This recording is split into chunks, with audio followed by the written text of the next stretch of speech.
తొక్కిసలాట ఘటనలో గాయపడ్డ బాధితుల్ని పద్మావతి హాస్పిటల్లో సీఎం పరామర్శించారు. అండగా ఉంటామని భరోసా ఇచ్చారు ఆయన. పరామర్శ అనంతరం తిరుపతి తొక్కిసలాట ఘటనపై సమీక్ష నిర్వహిస్తున్నారు.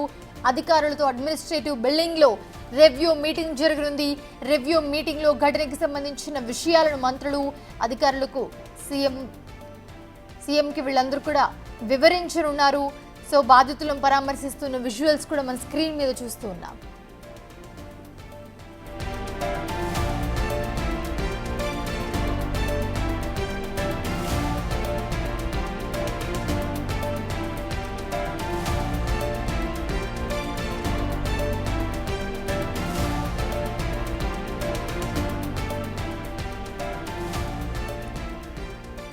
హాస్పిటల్లో చికిత్స పొందుతూ ఉన్న బాధితులందరినీ కూడా సీఎం చంద్రబాబు పరామర్శిస్తూ ఉన్నారు. సో వాళ్లతో మాట్లాడి ఘటన ఎలా జరిగింది, ఇప్పుడు ఎలా ఉంది అనే విషయాలన్నీ కూడా సీఎం చంద్రబాబు నేరుగా తెలుసుకుంటూ ఉన్నారు. టీటీడీ పరిపాలన భవన్లో అధికారులతో సీఎం సమీక్ష నిర్వహించారు. సో దీనికి సంబంధించి ప్రమాదం గురించి అలాగే మిగతా విషయాల గురించి కూడా సీఎంకి వివరించారు అధికారులు. రివ్యూ మీటింగ్లో ఘటనకి సంబంధించిన విషయాలను వివరించనున్నారు మంత్రులు అలాగే అధికారులు కూడా. సో ప్రస్తుతం అక్కడ ఎవరైతే ప్రమాద ఘటనలో గాయపడ్డ బాధితులు ఉన్నారో వాళ్ళందరినీ కూడా నేరుగా వెళ్ళి ఒక్కొక్కరితో వాళ్ళందరినీ కలిసి డైరెక్ట్గా వాళ్ళతో మాట్లాడి వాళ్ళ యోగక్షేమాలు అడిగి తెలుసుకుంటూ ఉన్న సిచ్యువేషన్ మనం చూస్తూ ఉన్నాము.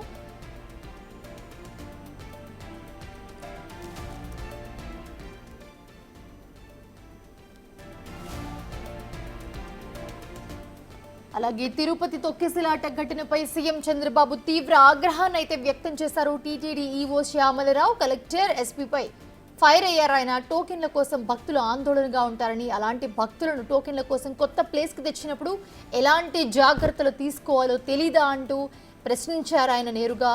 పార్కులో కూర్చున్నంతసేపు భక్తులు బాగానే ఉన్నారు, కానీ గేటు తీసినప్పుడు తోసుకుంటూ వచ్చేశారని టీటీడీ ఈవో శ్యామలరావు తెలిపారు.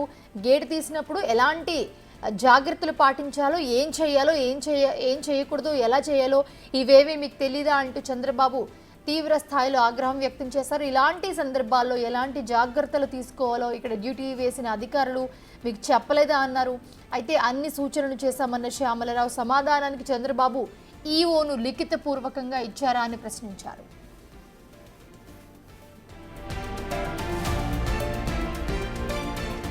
ఎందుకు జరిగింది? You have to answer. No excuses. 5 o'clock. After hours. 5 o'clock తీసుకోమని చెప్తాం. నేను అడిగింది ఏమంటుంటే క్లియర్ అన్ని ఇక్కడ టికెట్ టోకన్స్ ఇచ్చాను, ఇక్కడ ఎందుకు ఇవ్వలేదు? You have to answer that. పద్ధతి ప్రకారం పనిచేసి తెలుసుకోండి. బాధ్యత తీసుకున్నప్పుడు బాధ్యత నెరవేర్చాలి. మీరంతా తమాషా అనుకోవద్దు. 2000 మాట్లాడతారనుకున్న 2500 ఎన్కరేజ్ చేశారు. What is the instructions you have given for the administration? నువ్వు డిప్యూట్ చేసినప్పుడు లోకల్ కంజెషన్ లేదు సార్. వాళ్ళు పీస్ఫుల్ గా కూర్చునే ఉన్నారు. బట్ వదిలేటప్పుడు మాత్రమే అది కంట్రోల్డ్ గా వదలకపోవడమే అయిపోయింది సార్. ఇక్కడ లోకల్ కంజెషన్ ఒకసారి ఇక్కడ ఇదే న్యూ ప్లేస్ కదా, బీ క్లియర్. న్యూ ప్లేస్ తీసుకొచ్చి పెట్టినప్పుడు you must have dos and don'ts. మరి ఎక్కడ అమలు చేశారు మీరు? ఎవడైతే ఒక ఆఫీసర్ ఇక్కడ పంపిస్తారో చెప్పి పంపించాలి కదా. అవన్నీ రిటర్న్ గా ఇచ్చారా? ఏమి ఇచ్చారు? కాపీ ఇవ్వండి నాకు. మెయిన్ తెలుసా నీకు? హ్యూమన్ సైకాలజీ అర్థం చేసుకున్నావా? యాజ్ కలెక్టర్ హ్యూమన్ సైకాలజీ ఏంటి? దర్శనానికి పోవాలి, టికెట్లు కావాలి, అందుకు వచ్చి వెయిట్ చేస్తున్నారు, ప్యానిక్ గా ఉంటారు. ఎందుకు జరిగింది? You have to answer. No excuses. 5 o'clock. After hours. 5 o'clock తీసుకోమని చెప్తాం. నేను అడిగింది ఏమంటుంటే క్లియర్ అన్ని ఇక్కడ టికెట్ టోకన్స్ ఇచ్చాను, ఇక్కడ ఎందుకు ఇవ్వలేదు? You have to answer that. పద్ధతి ప్రకారం పనిచేసి తెలుసుకోండి. బాధ్యత తీసుకున్నప్పుడు బాధ్యత నెరవేర్చాలి. మీరంతా తమాషా అనుకోవద్దు. 2000 మాట్లాడతారనుకున్న 2500 ఎన్కరేజ్ చేశారు. What is the instructions you have given for the administration? నువ్వు డిప్యూట్ చేసినప్పుడు లోకల్ కంజెషన్ లేదు సార్. లోకల్ కంజెషన్ లేదు సార్, వాళ్ళు పీస్ఫుల్ గా కూర్చునే ఉన్నారు. బట్ వదిలేటప్పుడు మాత్రమే అది కంట్రోల్డ్ గా వదలకపోవడమే ఇబ్బంది సార్. ఇక్కడ లోపల కంజెషన్ ఒకసారి ఇక్కడ ఇదే న్యూ ప్లేస్ కదా, బీ క్లియర్. న్యూ ప్లేస్ తీసుకొచ్చి పెట్టినప్పుడు you must have dos and don'ts. మరి ఎక్కడ అమలు చేశారు మీరు? ఎవడైతే ఒక ఆఫీసర్ ఇక్కడ పంపిస్తారో చెప్పి పంపించాలి కదా, అవన్నీ చేసాం సార్ డిఎస్పీ. రిటర్న్ గా ఇచ్చారా? ఏమి ఇచ్చారు? కాపీ నాకు మెయిన్ తెలుసా నీకు?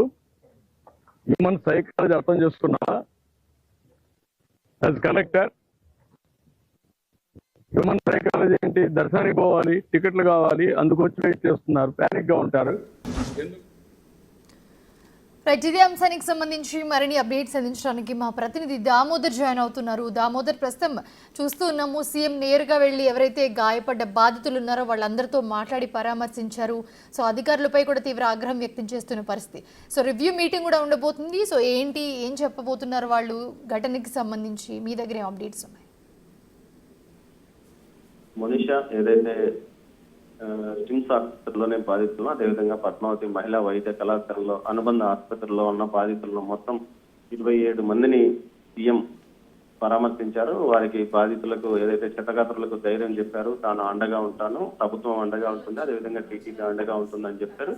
అంతకు మునిపే ఆయన ఏదైతే మంత్రులు 6 ఏదైతే ముందుగా పోస్ట్ మార్టం గది వద్ద మరణించిన వారి బంధువులతో మాట్లాడారు, వారి పరామర్శించారు. దీంతో పాటు వారికి మనోధైర్యం చెప్తూ మేము అండగా ఉంటామని తెలియజెప్పారు. మొత్తం మీద అయితే సీఎం అటు ముందుగా ఘటనా స్థలాన్ని పరిశీలించారు. ఆ తర్వాత అక్కడ కొంత సీరియస్ గానే అధికారులపైన ఆగ్రహం, తర్వాత నేరుగా అటు పద్మావతి స్విమ్స్ ఆసుపత్రిలో పరిశీలన చేసిన తర్వాత నేరుగా ఆయన ఏదైతే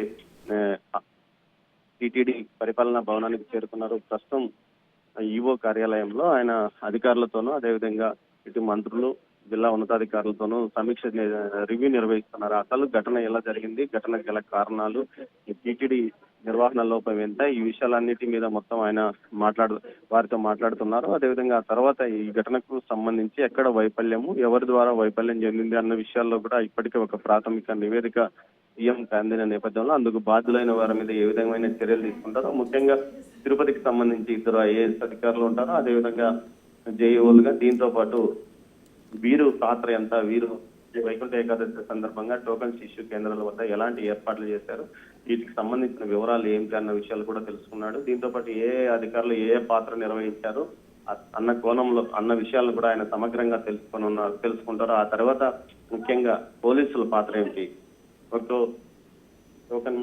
టోకన్ ఇష్యూ కేంద్రం వద్ద ఒక్కో కేంద్రం వద్ద ఎంతమంది పోలీసులు బందోబస్తు ఉన్నారు, వారికి ఇన్ఛార్జ్ గా ఏ అధికారి ఉన్నారో ఆ అధికారికి మీరు ఇచ్చిన సలహాలు సూచనలు ఏమిటి, ఎలాంటి సలహాలు సూచనలు ఇచ్చారో, ఆ సలహాల వల్ల వాళ్ళు పాటించారా లేకపోతే నిర్లక్ష్యం చేశారా, ముఖ్యంగా మెన్నును ఏ విధంగా ఉపయోగించుకున్నారు, రోప్ పార్టీలు ఎన్ని, అదేవిధంగా ప్రాథమిక వైద్య సౌకర్యం అందించడానికి మీ టీటీడీ చేసిన ఏర్పాట్లు ఏమిటి, అంబులెన్స్లు సిద్ధంగా ఉంచారా లేదా అన్న విషయాలను మొత్తం ఆయనకు తెలియజేయడానికి ఇటు టీటీడీ కానీ అటు పోలీసులు కానీ ఒక నివేదిక సిద్ధం చేసుకున్నట్టు తెలుస్తుంది. మొత్తం మీద దీనికి సంబంధించి ప్రతి ఏదైతే టికెట్ ఇష్యూ కౌంటర్ వద్ద 300 మంది పైగా, అంటే 300 నుంచి 350 మంది అయితే ఎంతమంది భక్తులు వస్తారు అక్కడ టోకన్స్ కోసం అన్న దానిలో ఆ యాంగిల్లోనే వీరిని సిద్ధం చేసుకున్నట్లు కూడా తెలుస్తుంది. మొత్తం 1,20,000 టోకన్స్ 9 కేంద్రాలు తిరుమలలో కలిపి 90 కౌంటర్స్ ఏర్పాటు చేసిన నేపథ్యంలో వీటి ద్వారా ఏ విధంగా పంపిణీ జరిగిందన్న విషయాన్ని కూడా ఆయనకు తెలియజెప్తున్నారు. Manisha, thanks for the updates.